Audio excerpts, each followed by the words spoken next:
Hello, my name is Gary Higginson and I'm a composer of all sorts of different music. But I'm interested in this talk today to introduce to you some educational pieces. And this is a collection called Shadows for solo piano. And it's called Shadows because the music shadows the work of composers from history. For instance, there's a piece towards the style of Bach, or Debussy, or Vaughan Williams.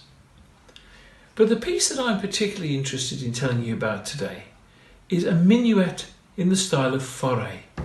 Minuet à Fauré. Fauré was a French composer who died in 1924. And this piece copies to a certain extent some of the style and harmonic language that he uses. First, I think, I'll play it all the way through to give you an overall feel of the piece.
Now, although Fauré is the inspiration behind this piece, I'm going to introduce you just to the first two bars. Now,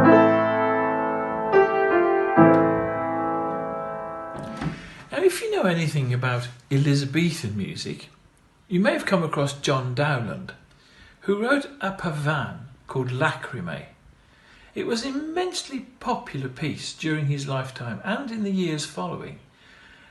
And Lacrymae begins, "Flow my tears."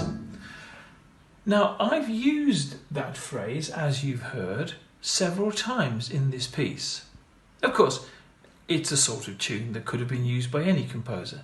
But in other words, there is a Elizabethan feel to the opening. The Elizabethans didn't write minuets, but they wrote other forms of dances. So let's see how that opening is connected to the next phrase.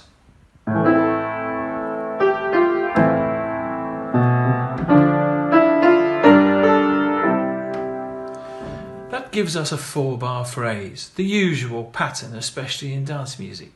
What about the next phrase?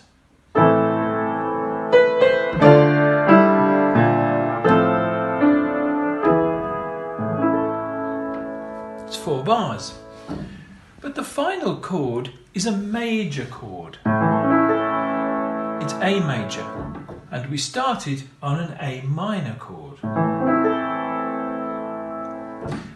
The piece has no key signature, no sharps and no flats. So A minor is probably going to be the key. And this cadence at the end of that phrase proves it. But a tierce de Picardy, as it's called, is attached to that chord at the end.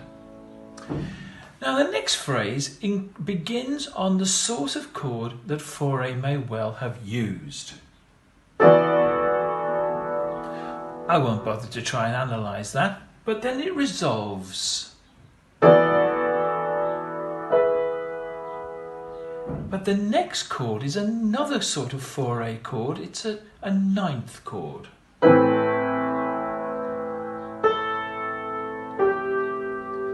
And that's repeated as a sequence.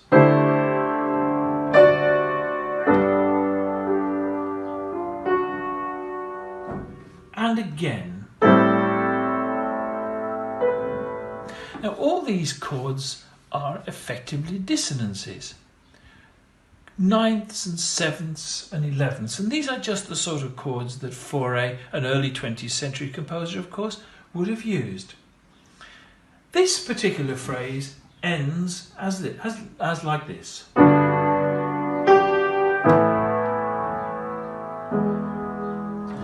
That chord is the dominant of A minor. The next phrase is a repeat of the one that I've just been explaining, but it's a little more ornamented this time. There's a few more extra notes thrown in.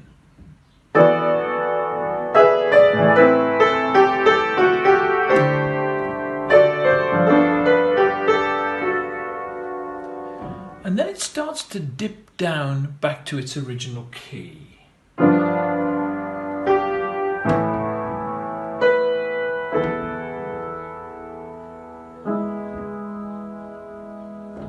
That chord is again the dominant chord of A minor.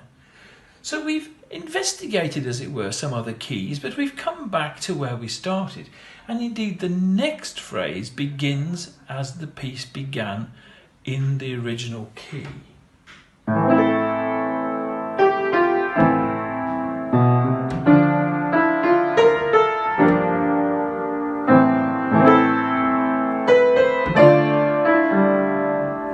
At that point, things change, because we're going to have a descending bass line and then what's called a subito piano for that seventh chord. And this little sequence coming up now of 4 bars has got gentle dissonances while it drops down.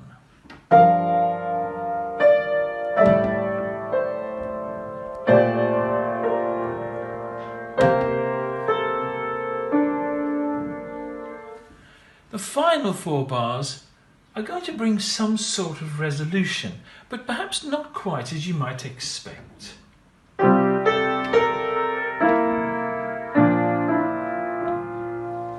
The B flat, which isn't part of A minor, is a strong characteristic in these final bars. Nevertheless, we're going to end like this.